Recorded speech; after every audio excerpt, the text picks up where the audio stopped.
Santo. Amen. Father Almighty, we praise you, we glorify your powerful name.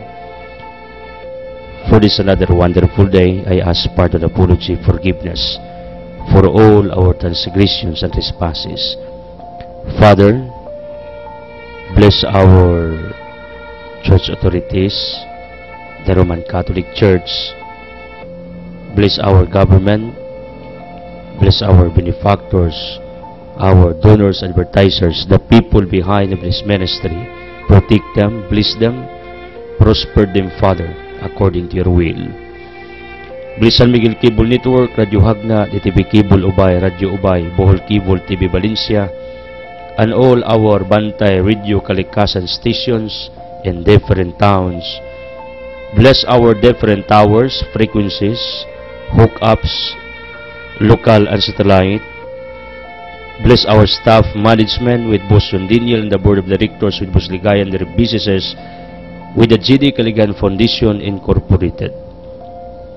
Bless our dreams, plans, activities, projects. Bless our businesses. Bless my loved ones, Alma and Tia. Protect them, heal them, bless them. I entrust everything to you, Father. The people who are closest to me, who work with me at the back of the camera, bless all of them, please. Father, I pray ang tanan nga nagtanaw sa telebisyon, naminaw sa radyo, nagsunod sa internet ug sa nagkadayang mga pamantalaan, let them feel your healing presence sulod sa ilang kasing-kasing. Father, in Jesus Christ, name of Nazareth, I claim and declare for the dissolutions of all our curses, bandages, sicknesses, troubles, hidden and saddest spirits, worries, all our sins, please, Father, dissolve. As I pray that you may extend your healing touch one by one. Labi na amahan ang naisakit sa utok, ulo, mata, lumbaba, liw, kasing-kasing sa atin sa baga, sa kidney, reproductive organ, tissues, muscles, sa bukog, sa panit sa dugo, chemical imbalance, immune system, nervous system, head to foot, Father, those who are paralyzed, those who have psychological problems, emotional problems, please, Father, restore, redeem, in Jesus' name. Veni Sanctis Spiritus, come Holy Spirit, empower us, enlighten us, comfort us, shower your wisdom to each one of us. Santa Maria, nagibalaan karong adlaw sa imong kaputli uban ni San Jose, pray for us. San Miguel sa Gabriel, sa Rafael, Silte, Baraquillo de Oriel, protect us. Jose Marascriba, Tamas de Acunas Agustin, sa Making Santa Ana, sa Vicente de San Roque, ato de Padua, uban ni San John of the Cross, San Pedro Calungsod, sa Lorenzo Ruiz, Chofilo Camumot, Fulton sa Patikpitong Pula Anthony, all saints, bravos, blessed loved ones in heaven, please pray for us, be with us. In Jesus' name, Amen. Ang atong ebanghelyo karong adlaw sumala ni San Lucas 1:26 ngadto og 38.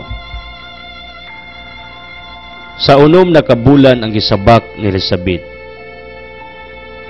gipadala sa Dios ang anghel nga si Gabriel ngadto sa usa ka lungsod sa Galilea naginganlag Nazareth.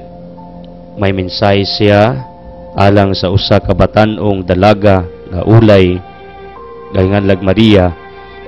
Kasnon siya ngadto sa usa ka lalaki naginganlag Jose nga kaliwat ni Hari David.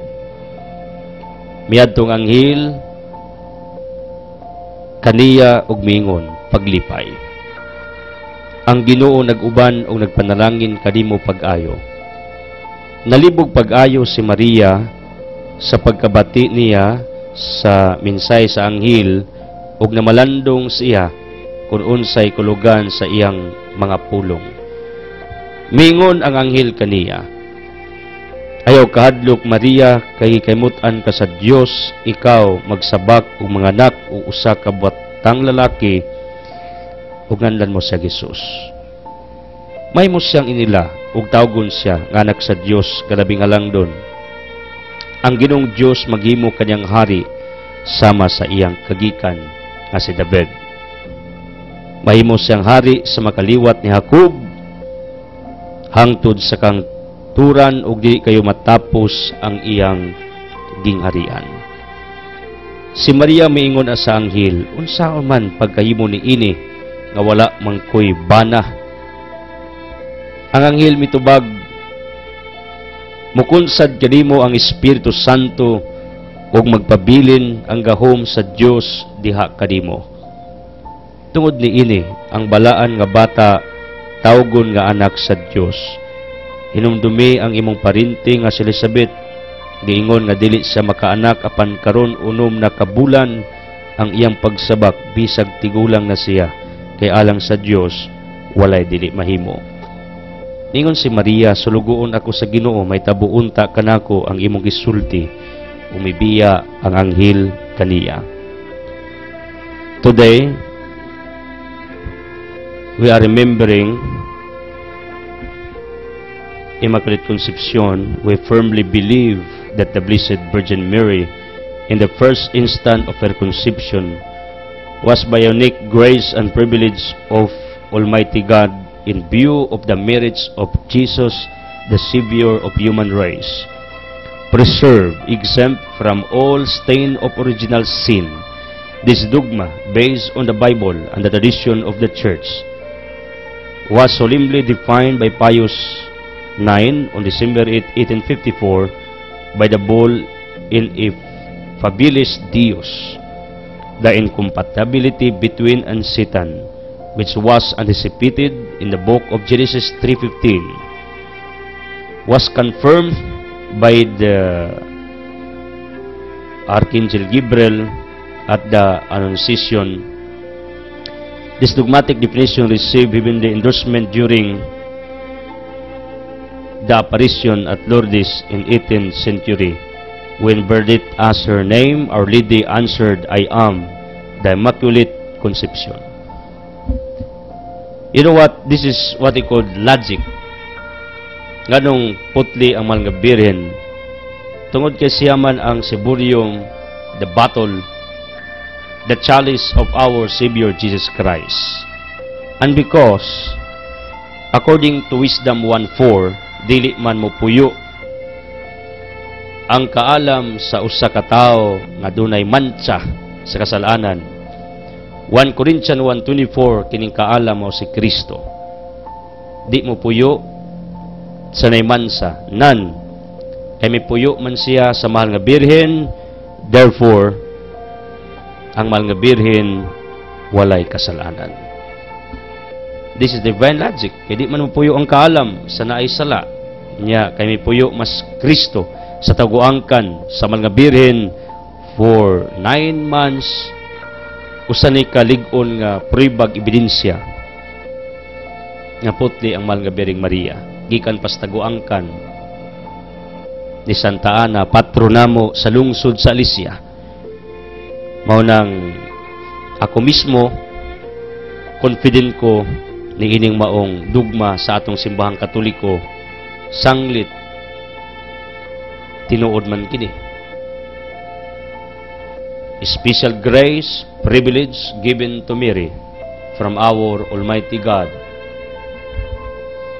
Tungod kay gigamit siya sa Dios aron mahimo nga bearer of our Lord Jesus Christ on this earth. For that, my dear people of the living God, I encourage all of you to pray, to make Mary as one of your intercessors. Ako mismo, nakabantay ko that even the greatest evangelist in America, Joel Osteen, believes that his father, who died long time ago, is praying for him, for his ministry. That's his statements in front of his flock. Thousands of people gathered during his preaching in his arena. Si sa gisgot, ngayang amahan, uban niya. Di ako nakapamalandong nga even non-Catholic believers have this thinking ng ilang mga loved ones who departed already are also praying for them. Mo nang para nako, there's no more arguments with regards to this belief. If there is really intercessor invisibly nga di makita nato, nagampo para kanato, the answer is yes. There are usaan ang mga birhen, usaan ang ato mga loved ones ang naguna nato, nangamatay na, were in heaven. There's no more argument because even Joel Osteen, the biggest church in America, declares it, proclaims it in front of his people, in front of television, ng iyang amahan, uban niya, nagampo para kaniya. Kaya amahan was the pastor of the Liquid Church. Then when his father died, there's no one nga pwedeng mo take over in order ang simbahan mapadayon. Joel Osteen, not a pastor, not a minister, but only an assistant of his father in mass media production, decided to step up in front of the altar, preaching the gospel. And you know what? Ingon si Joel Osteen, nga sa diha nga ang sapatos siyang amahan yang sulubon, makamao sa gwali. Unya, iyang nakita, ang iyang amahan, nagkuyog niya, nagampo para kaniya. You know what? When I heard that, inko, dili iglayo nga prinsipyo ug baruganan sa Iglesia Katolika nga pagtuo. Bisan ang dakong simbahan sa Amerika, mutuo na nga ang mga nangamatay ahead of them, nagampo para kanila. Iyang amahan, the founder of Liquid Church, prayed for him according to him. Ang iyang simbahas yang amahan nga pila ra kalibo karon, it is multiplied according to Joel Osteen. Iya daw na nga ipahinungod sa nagampo niyang amahan. Pero di sila Katoliko, mga born again Christians. Pero nagtuo sila nga nagampo para kanila. This is my point. I need to tell you the truth. Nga tinuod yun na, nga ang wa nato gikauban, ang wa nato gikakuyog, ang wa nato gikita sa matag adlaw nining kinabuhia, nagampo para kanato nga mga buhi ning kalibutana. Usa niini way lain ang mahal nga Birheng Maria. Mga Birhen, we remember you today for being stainless, for being sinless. Please pray for all of us. We believe that you are praying for all of us. Bisakinsa, yampo mi for our healing, miracles, surprises, divine providence, for everything among ikinanglan, because we believe that you are the closest in the heart of Jesus Christ, Blessed Virgin Mary. In Jesus' name, amen. Hallelujah. Power line for today: a creative man is motivated by the desire to achieve, not by his desire to beat others. According to Ian Rand, namatod pa nining author, ang creative nga pangunahuna, kining pangunahuna nga kadunay nagunahunag unsay maayo ba, creative, dagan siyang ideas, creative siya sa pagkabot sa unsay iyang mga pangandoy. Mao ni ang iyang nas kasing-kasing, unsaon lang para mulampo sa kinabuhi, to become victorious, triumphant, dili kay aron itumba ang uban. Are you thinking every now and then that you want to be prospered in order other people can benefit also from your blessings, from your prosperity, from your favors? Dili igdugay You will become prosperous if you have that kind of thought and thinking in your minds.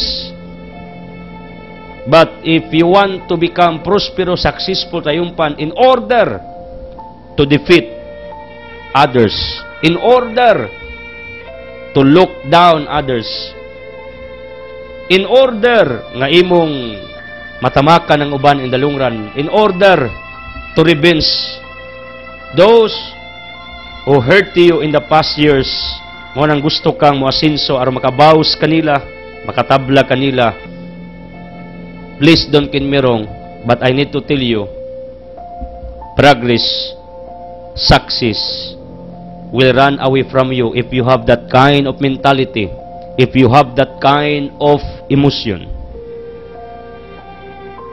Ang pinakanindot, nangandoy kang moasinso, successful, victorious sa imong kinabuhi, wailain nga hinungdan og rason aron makatabang ka sa imong isig kaingon. Mao nang there's no wrong of dreaming to become rich, there's no wrong of dreaming to become prosperous, successful, to have positions in the public. There's no wrong to be happy on earth. There's no wrong to become wealthy and famous. Why dautan na? As long as wa ka magunaw-na ana aron iduot nimo ang uban. As long as imong pagkabot sa imong gusto, wa kay gitamakan.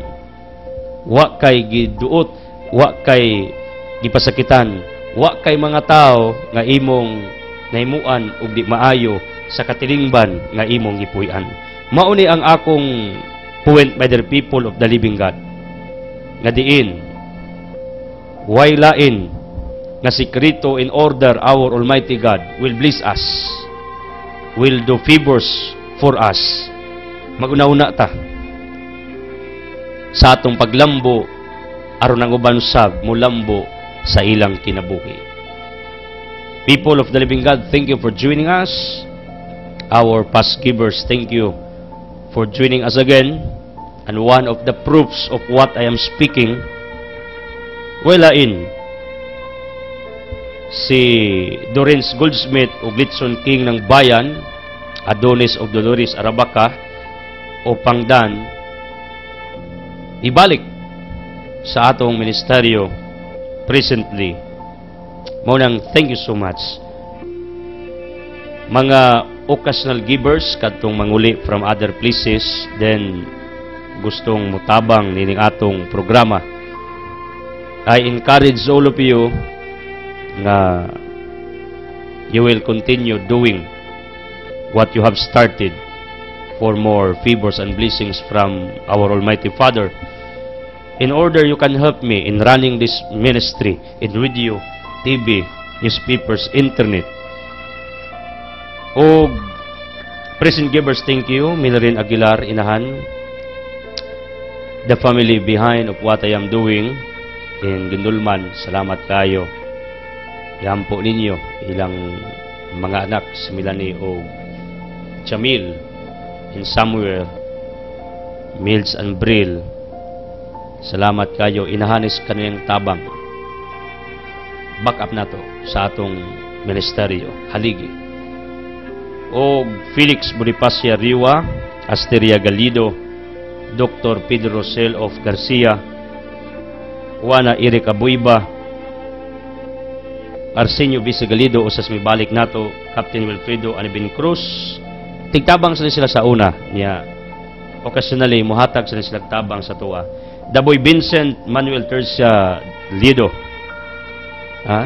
Usa sa nisaligi nato for how many years?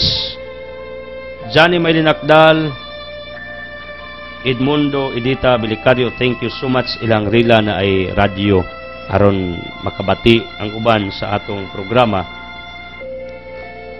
Iljon o Maribik Ranyuwa with John and Jenny Ranan, pamilyang Tay Ilimon, Bispring Ilicor, Yapinyog Ampos, Naikura. George Letigbas, Quaris family, salamat ninyo, pagpalain. And thank you sa mga nag-voluntaryo to to find more people to support this ministry, like Adilimit of Garcia, Pascabunok, Mananglina, Asibis, Bibilecciones Public Market, at Isunya, Asibis is working also for our foundation. Siya mismo nangayo o suporta sa atong mga kaigalaan. O sa tanan nga nagtabang, ha, pagpalain kayo. You know what, last night, together with Dongmins Albino, nangad to me sa ilang Agaw Chupi. Thank you for inviting us last night sa Indulman, silang pagsaulog sa pista sa Immaculada Concepcion sa Giuang. Thank you so much. O nagkatapok mi gabi with our ministry members like Ma'am Bibi Castulo, Madam Mildred ang Dunyas Kindulman, and some more with Angel Galbi. Nagtapok mi mo ng very happy last night together with my family. Salamat Dongmins, ang Dunay Mansion sa Tejero. Thank you so much. Pagpalain. And also, thank you to Ralba Sisters for always sending your helps to this ministry. Pagpalain kayo ng may kapal. Tanang mga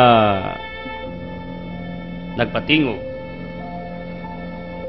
nagsuporta, like Ginger Sigan and Courtesy Bibilecciones, thank you also sa inyong pagsuporta nining atong programa. Ginger Sigan is located at the heart also of our public market sa Karnihan Section.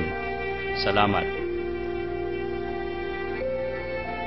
And our regular givers included Oclarita Misula of Ubay, Duding Tulia Galinde, Sabilo Sidra Ulayer, Jeffrey Galido, Abilia Pilasar, Tan Family Garcia, Emmanuel Alma Escol, then Tony Flor of Pindulman, Arsenio Bisi Galido.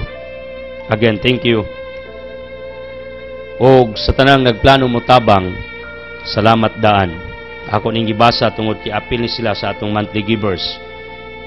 Boss John Daniel invites each one of you once again to come, to join, to help, to donate for our coming pamasko sa mga katauhan of Bunga Ilaya.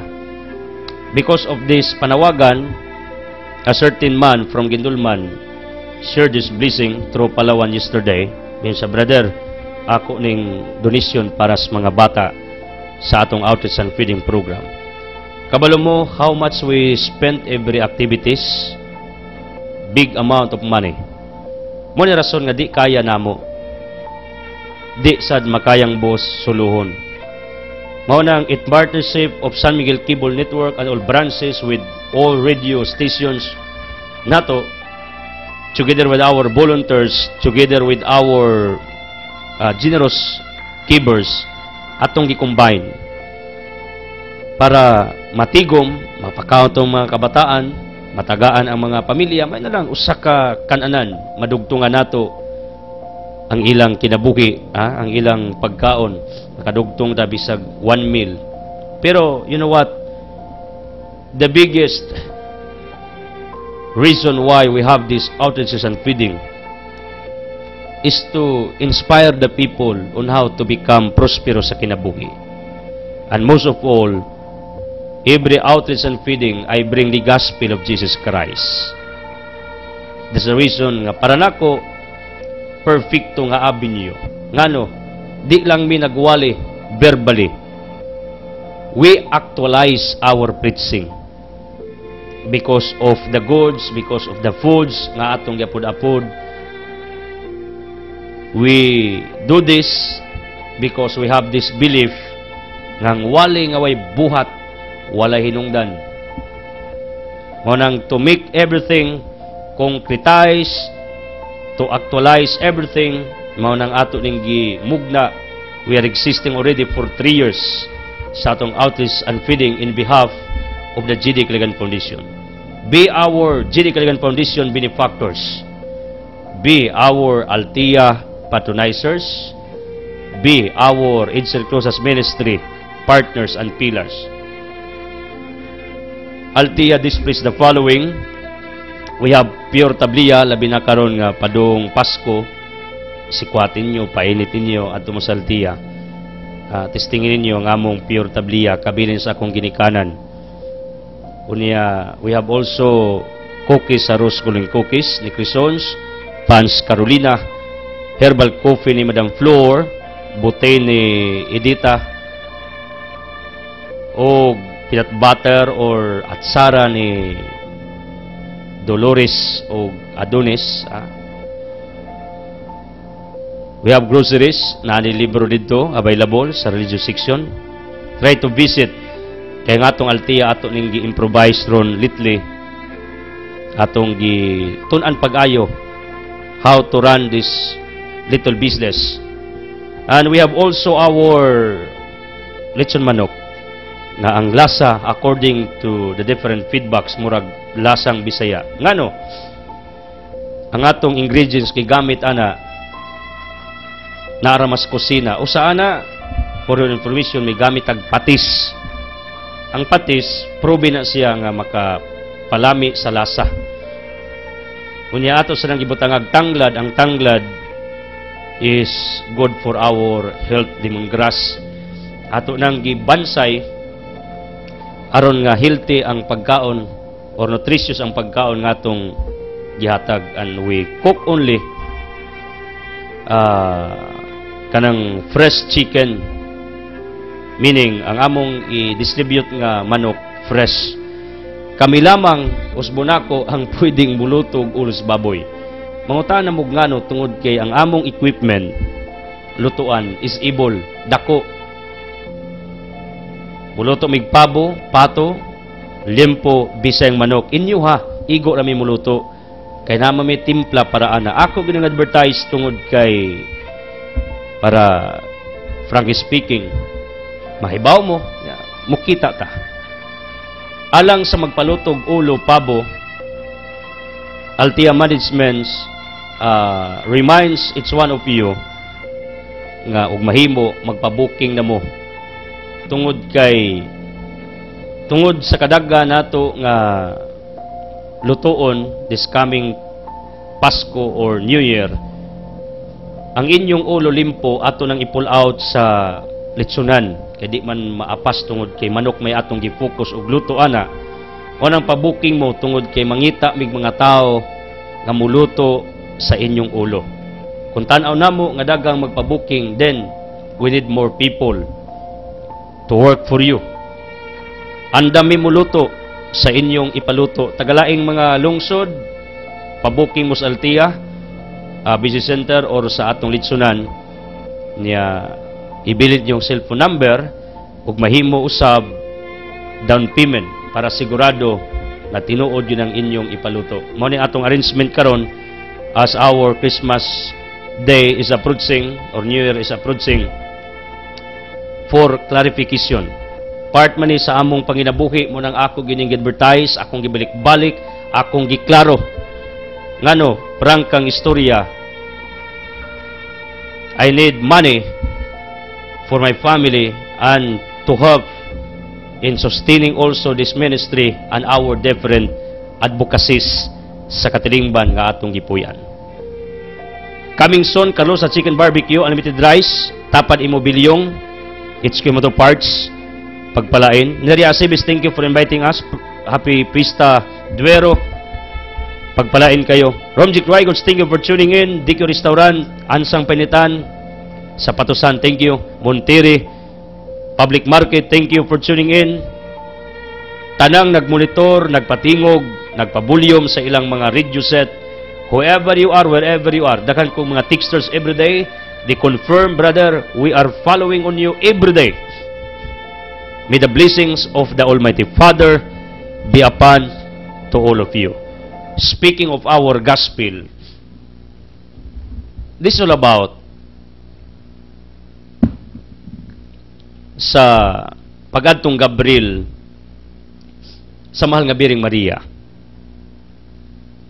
Aron pagbaybaw about her pregnancy of our Savior, Jesus Christ. You know what, my dear people? the people in Mary's time did not expect even a single thought was not conceived in their minds that God will use Mary because Mary was just a simple woman, came from a very simple parents, Joaquin ug Ana. My point is, naay mga panahon nga di nato ma-explain why this person is very successful, triumphant, why this person becomes successful in his profession, his career, earn degree, earn a position in public, became famous. You know what? Mao ni ang mga surprises sa atong katilingban nga gikinahanglan nga atong tagaan og dako nga bili. Let's value whatever nga mga surprises, unexpected happenings in our surroundings. Why? Because it is not an accident that these surprises, that these occurrences, that this what we call mga successes sa mga tao, progress sa mga tao, developments sa mga tao sa itong palibot, dili na aksidente. They are allowed by God. For what reason? Listen to me. In order, you, watchers, ikaw nga nagtanaw, you, witnesses, nga nakasaksi, mo applause to the author of all the surprises, miracles, progress, and development sa ubang mga tao sa imong palibot.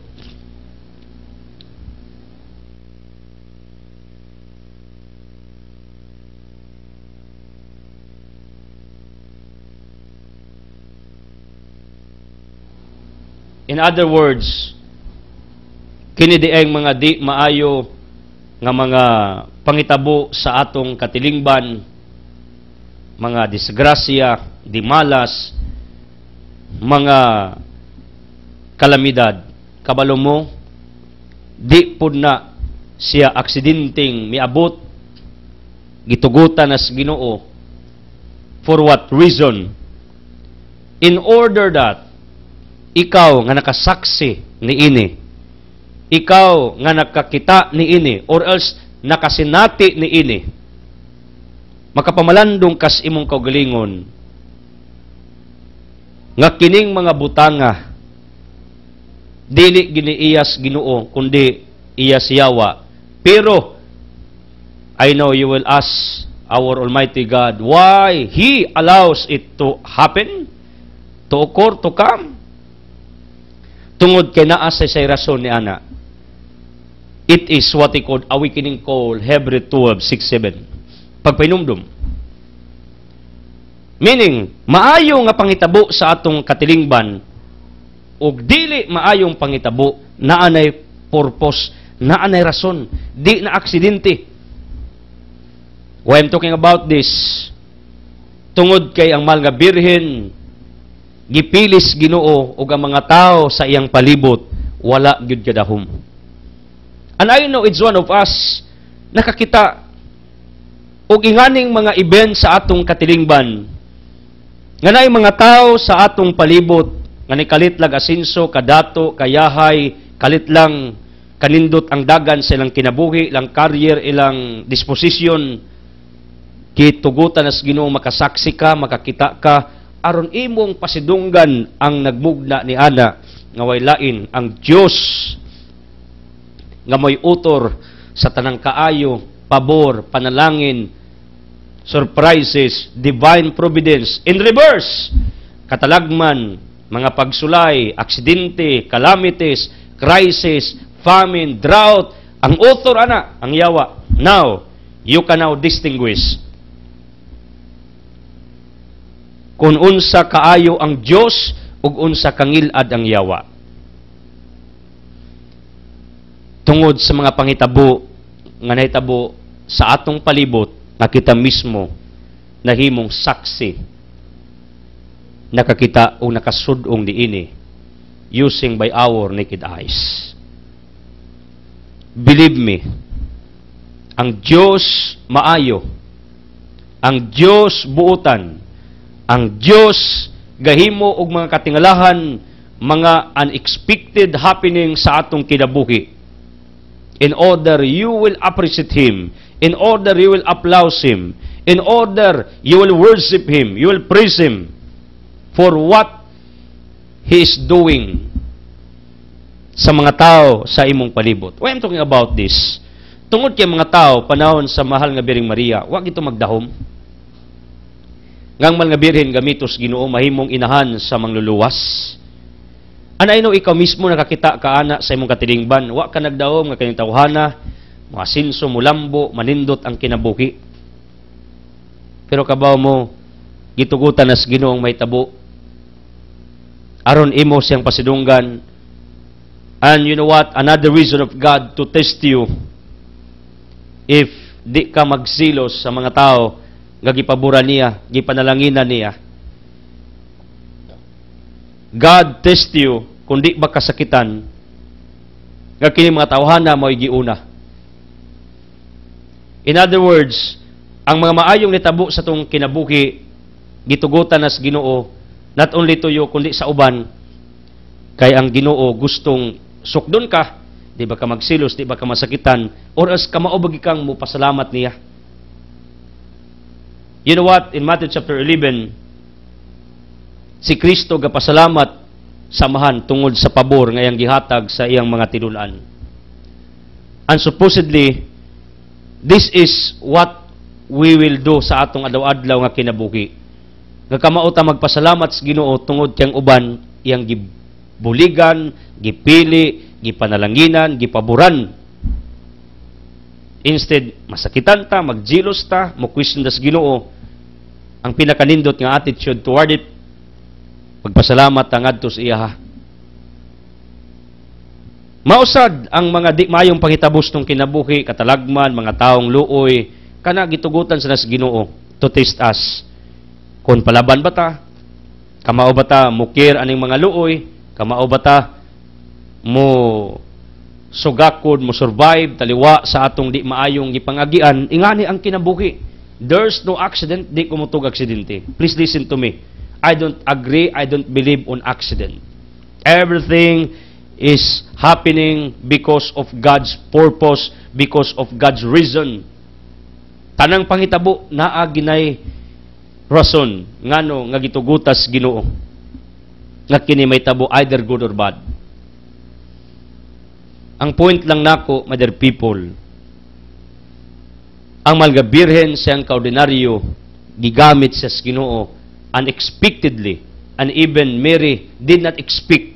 And you know what? This is life. Naay mga panahon nga di ka magdahom, nga mudaog ka, mulampos ka, wa ka nagdahom nga masinso ka, wa ka nagdahom nga maingani ang dagan sa imong kinabuhi,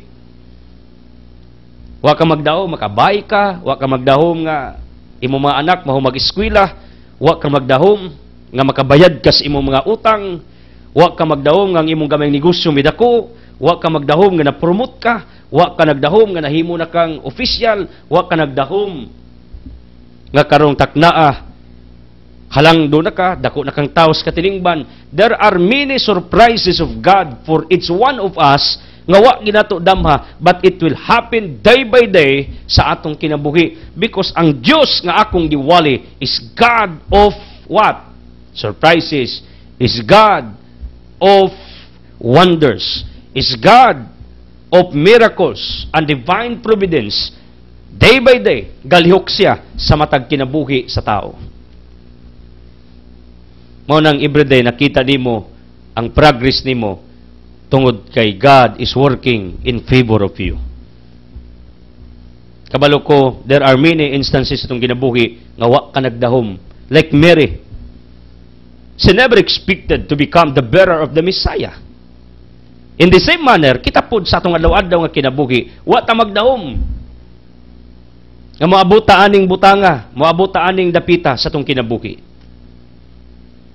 Wa gid ta nagdahom nga mulampos ta. Wa ta magdahom nga maayo patos tong sakit. Naay mga panahon nga wa na ta nagdahom, pero sa takulaw naay nitabo nga maayo in favor sa matag usa kanato. That is the work of the living God. Mao na gibuhat sa Ginoo sa mahal nga Biring Maria nga atong gihandom karong taknaa. Gisurprise ang mahal nga Birhen. Gigamit ang mahal nga Birhen. And you know what? I know there were people in Mary's time question why Mary was used instead of other women. Ang ako daning analogy, why makabuot sa Ginoo kung kinsa ang iyang gustong gamiton kay dako siyag salig ug bilib ni ining maong tao.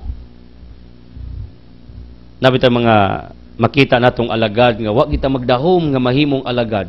Ang atong gituan nga mahimong alagad wa noon. Ang wa to damha mao na the most effective nga mga alagad. In my experiences, I know there are many people around me, even my relatives, cousins, did not expect me nga magwali ko sa TV, radio, internet, pamantalaan everyday, non-stop. Na makawali ko TV, local satellite, makawali ko radio stations, not only here but in somewhere, makapangalagad ko sa internet, YouTube, Facebook, website, makasulat ko dagahang newspapers everyday. Bisag ako, wa mo ko mag-expect, ana. I never expect kamoabot ko anang mga dapita. My parents, my brothers and sisters, relatives, my loved ones did not expect me nga mao ni akong himuon. Bisag ako mismo, wa gyud ko magdahom. Why I'm talking like this? Because I want you to relate about what I am speaking. Ngang magabirhin, wa gyud to nagdahom. Kasi siyang ka-ordinaryo, ka-simple, siyang ka-pobre sa iyang pagka-ordinaryong babae, wa gyud to siya nagdahom. Gagamiton siya sa Ginoo.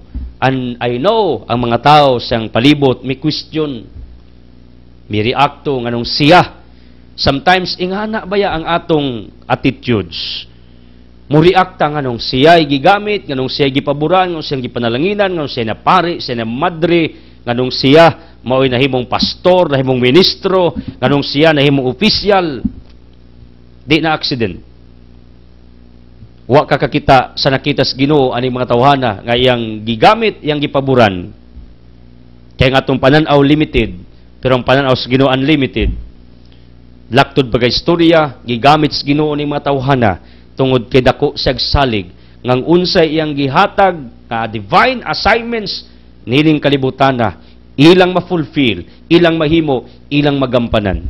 Ako mismo, you know what, I am afraid every now and then nga tingali panginaan ko ng loob and I will become accountable for that human weakness nga mukalit kog hunong og wali, mukalit kog undang og sulat, mukalit ko og give up sa unsay akong gibuhat everyday.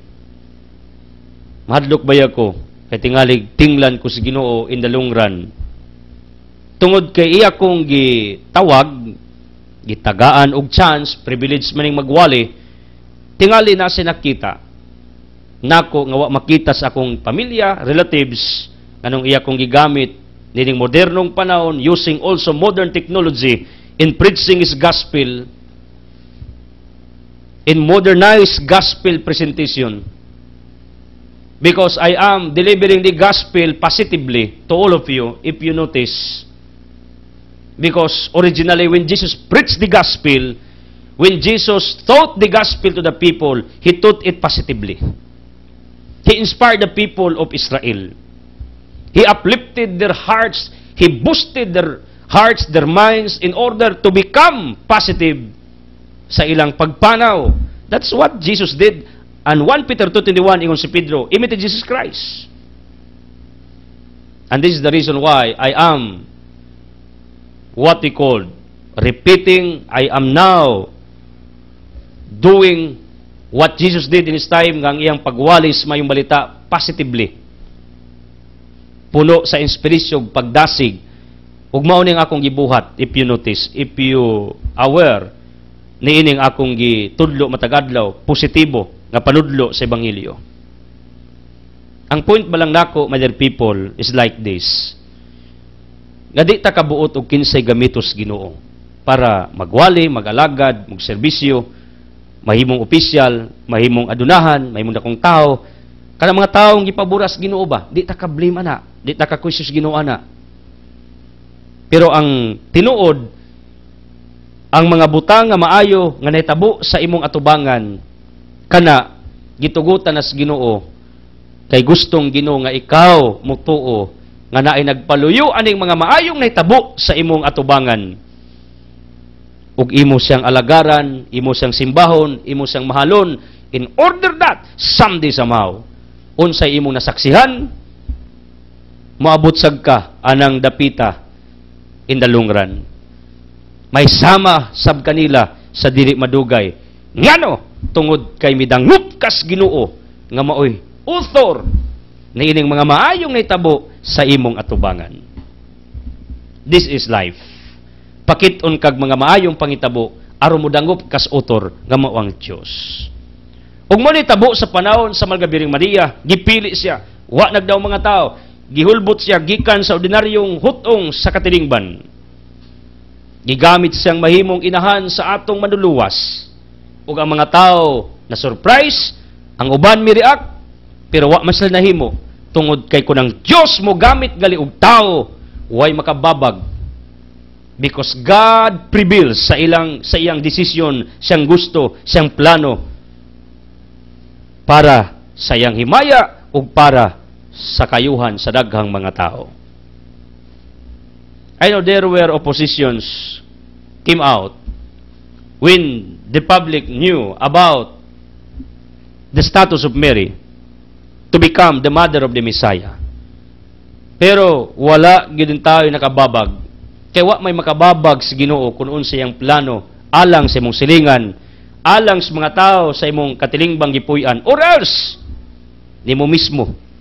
Kung gusto sa Ginoong paboran ka, panalanginan ka, gamiton ka, way makababag ni bisan kinsa. Tungod kay ang iyang gahom maoy mopatigbabaw diining kalibutana. You know what? Ingon si Gabriel sa mga birhen, bulahan ka Maria, puno kas grasya. This reminds is one of us nga matag usa kanato puno baya ta sa grasya.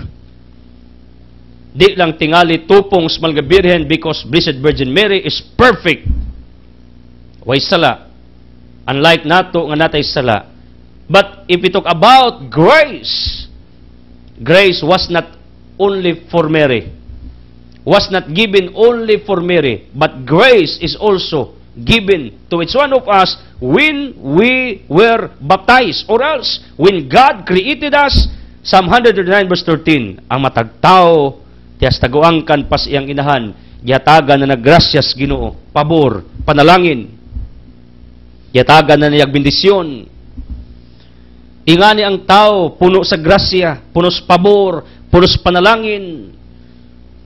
Mao nang believe on that, nga sa imong adlaw-adlaw nga pagpanaw nining kanabuhia, gibless day kas Ginoo, gipaboran kas Ginoo, gimilagruhan kas Ginoo, gipanalanginan kas Ginoo, and the living proof of what I am speaking is Blessed Virgin Mary when Gabriel declared it.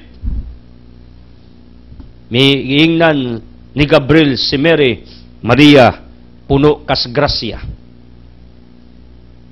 Not only Mary is full of grace, has the grace, but also it's one of us. And because we have this grace from our Almighty Father, let's use this grace day by day in facing all adversities, trials, all the tragedies, all the disasters sa atong adlaw-adlaw nga pagpanaw. You know what? There is a certain author wrote like this. Sometimes God is quiet in rescuing. God is quiet in intervening.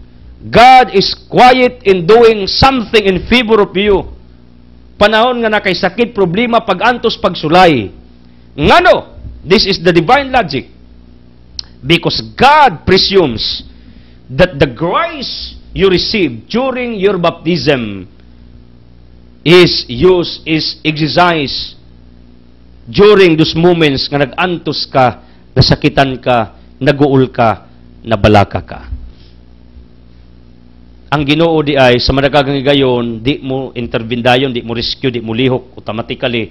Pag nagantos ka, nagkalisod-lisod ka, hilom ang Ginoo. Pero believe me, in the quiet time, in the quiet or in the silence of God, God is still working in favor of you. He's not dead God. He's a live God. He's a living God. Alive siya, buhi siya.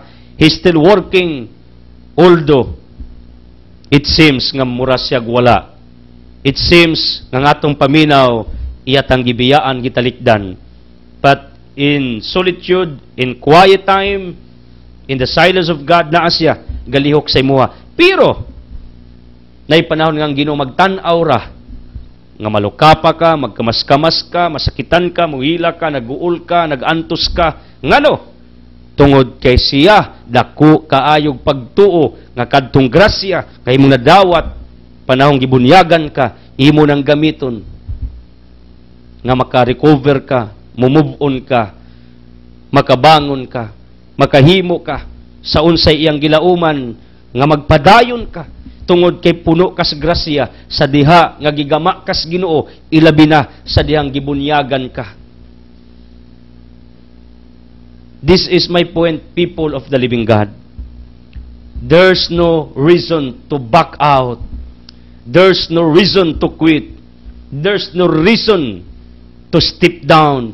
There's no reason to become coward.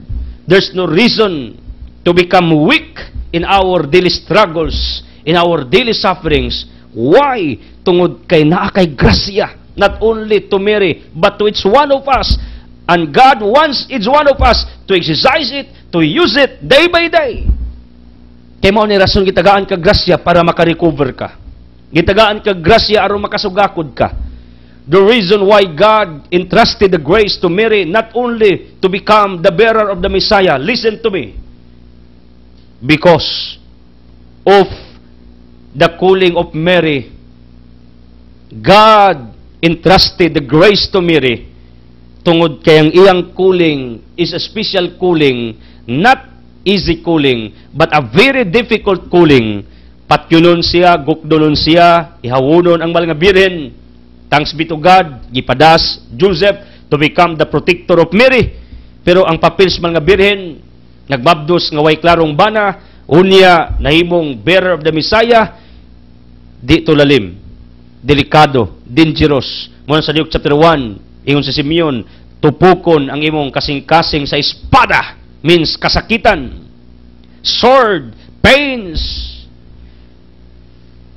Mao nang gipuno ang mga birhen grasya, ngano kay kadtong grasya mautoy magamit sa mga birhen aron siya makasurvive sa iyang battles of life, sa iyang pagatubang sa daghang pagsulay, challenges, sa daghan niyang mga matubangan nga mga kasakitan, and even sa iyang pag-iskapo kay patyon sa Matthew chapter 1 ni Hari Herodes, ni Archelaus, and those evil thinkers toward Mary. Kabalo mo kadtong grasyaha nga gideklarar ni Gabriel ngadto sa iyaha, mo to iyang gigamit. As far as we know about the grace of Mary, ang atong pagtuo gitagaan sa grasya ngano kay mahimong inahan. Yes, of course, that's true. But you know what? Another point why God entrusted, give the grace to Mary. Tungod kay ang mga birhen manso na daas Ginoo niining maong grasya, gibuhong sa grasya aron makasurvive. In other words, ang grasya day nga gihatag sa Ginoo not only to Mary but to each one of us, gihatag na sa Ginoo aron ta makasurvive, aron ta makasugakod, aron ta makalabang sa daghang mga pagsulay, mga hagits kinabuhi day by day nga atong nasugatan. Og kanang grasyaha maunay gilaumas Ginoo nga atong gamiton sa pagsagubang ni ining tanan. Mauna nga daghang higayon ang Dios hilom. God is quiet. God never intervenes. God never rescues you. God never appears in front of you. Mingon, anak, ni ako, tabangan ti ka. No way. Even me, nagwali. I did experience like that. In times of my depression, frustration, in times of my sufferings, in times of my pains, in times of my spiritual crisis, dryness, in times of my sickness, gitawag ni dark night, according to St. John of the Cross, dark night of my soul, I experienced a lot of things in my life. But never God intervenes in front of me. Itzel, tabangan ti ka kay, nagwali ra ba ka? No! Never God appeared to me and said, I'm here. Smile. No! Wang Diyos magpakita nako, wa sad siya makigstorya nako. Quiet ang Diyos. Sa mga panahong mihila ko, nasakita, nag-antos, nag-uulabalaka, sa mga panahon nga nagduda, sa mga panahon na wadaan ko gana, sa mga panahon nga ngit-ngit ang akong paminaw, God is very quiet. Pero the truth behind sa kahilom sa Ginoo, He's still working. He's still alive. He has the plans to do favors for you in the right, perfect timing. But sa moment nga nagantos ka, hilom siya. Kay ngano, dako sa kaayo og pagtuo nga kanang grasya nga imong nadawat sa diyang gigamaka, gibunyagan ka, gikumpirmahan ka. Imo nang magamit. Imo nang ma-exercise. Imo nang gamiton aron makabangon ka, makalahutay ka, aron ligon ka every now and then sa imong kinabuhi. And that's what I believe. Why God entrusted this full grace to Mary. Kining puno nga grasya, kining dako nga grasya, big amount of grace to Mary. Why? Listen to me. Exhibit Mary atong mga misyon, atong divine task, sus, Ginoo, that's a very what they call leisure compared to the mission of Mary. And there's no reason nga kita tagaan og grasya samas nadawat sa mga birin. Why? Di man ta pareha niya og misyon. Siya bearer of the Messiah. Kita lahi tagtahas ning kalibutan. Sirach 33 verse 11. Mao nay rason nga no, sa ako ning analysis, dili man nagsamang grasya ang gihatag sa mga birhen kumpara nato. Mo ning sa Luke chapter 12, pag kasaligan ka, tagaan kag dagan, pero og di kaayo, gamay-gamay lang. In other words, nagdepende day ang ihatag sa Ginoo sa tao. Depende sa iyang tahas, responsibilities, assignments ni ining kalibutana. Sanglit ang mga birhen, dako kayo assignment to become the bearer of the Messiah for our salvation, gipuno sa grasya. Ngano, dako-dako kaayo, or kadakan nga responsibility, kadakan nga tahas, unya, mao man ni, pag mga lagad gali ka sa Ginoo, unya, ang imong ranggo general, ang imo sang opponent is general, or more than a general. This is the truth. Kung doon lakas Ginoo, sa imong pagpangalagad, ang kontra nimo, mga gamhanan na ng klases, demonyo, muatake nimo. Sanglit ang mga birhen, dako man kay siyang tahas to become the bearer of the Messiah, gipuno sa grasya, aron, kaya niyang sagubangon, ang dagkong mga babag, dagkong mga demonyong muatubang siyang dalan to fulfill her divine assignment on this earth. Nya kita, ubos-ubos matag mission sa mga birhen mo nang atong grasya, dili samas iya ha. Pero the point is, natay grasya, matag usa ka nato. Ngano, kining grasya ha, gihatag ni sa Ginoo para ato magamit aron makasurvive ta, makalahutay ta. Mao nang way rason mo surrender ka. Way rason mo back out ka. Ang mga birhen sa nang giingnan Gabriel, Maria gamiton ka, ingon ang mga birhen, matuman ang imong gisulti unta diri kanako. Let it be done. Wa ko mahimo, sulugoon ako sa Ginoo. Pero why Mary was confident, listen to this, in embracing and accepting that declaration, that calling, because Mary was aware about the declaration of Gabriel that she was full of grace. And Mary was a religious woman, together with Joaquin and Anna, iyang ginikanan mga religious, and they know nga pag naay grasya, makasurvive. And you know what? Mao ni ang akong pagtuo. Usas gihawakan sa mga Berean why she was confident in accepting that calling to become the bearer of the Messiah, because she heard from the mouth of Archangel Gabriel that she was full of grace. Mo to naghatag niya og energy, mo to naghatag niya og vitamins, nutrients yang kasing-kasing.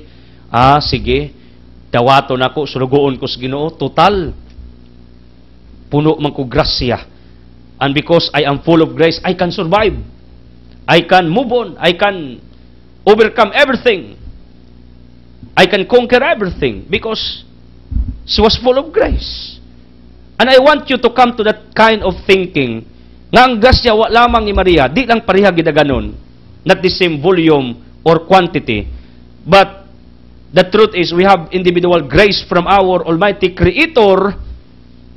Let's use it for our survival.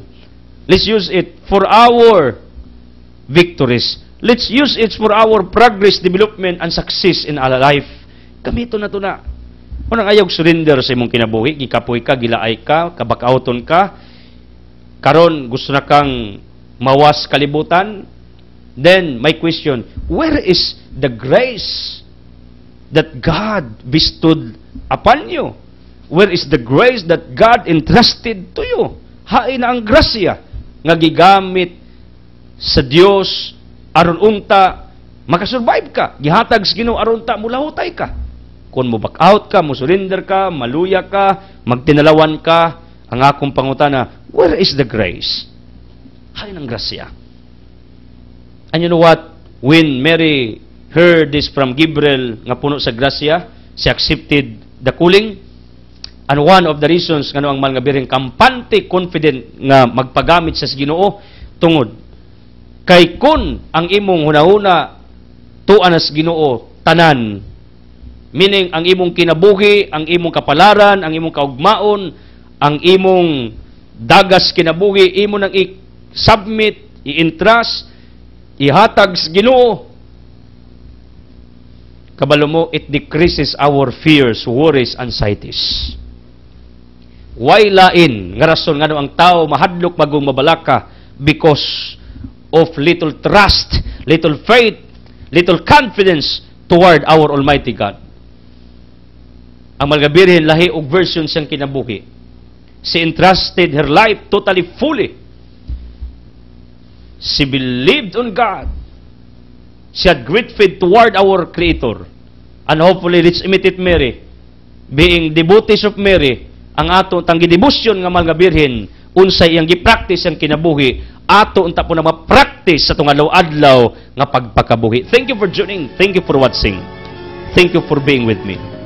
I don't want to close this broadcast without giving you an opportunity to make Jesus as your healer, provider, the source of miracles nga inyong gikinanglan. Ako magampo na panalanginan mo, binisyonan mo, ug makaamgo mo nga kanang grasya nga gihatag sa Ginoo, not only to Mary but to each one of us. Grasya din na nga gihatag sa Ginoo kay dako sa pagtuo nga gamito na to na panos tong kasakitan, panos tong kagulanan, kay gusto sa Ginoong mulahutay ka, hulampos ka. People, ako magampo nga kunay mga tao sa imong palibot kalit og prospered silang kinabuhi, di na aksidente, gusto sa Ginoo magpasalamat ka, sinungdan ana nganong may asinso ng mga tao sa palibot nimo, gipasud-ong ka kay gusto sa Ginoo nga magpasalamat ka sa iya ug imo siyang alagaran kay moabot ang adlaw nga may samara ka ni ining mga tawhana. As I declare healing, miracles, blessings, enlightenment in Jesus' name with the Holy Spirit uban sa pag-ampo sa mahal nga Biring Maria. Saan saman sa anak sa Espiritu Santo. Amen. The word has been furnished to it. God loves you.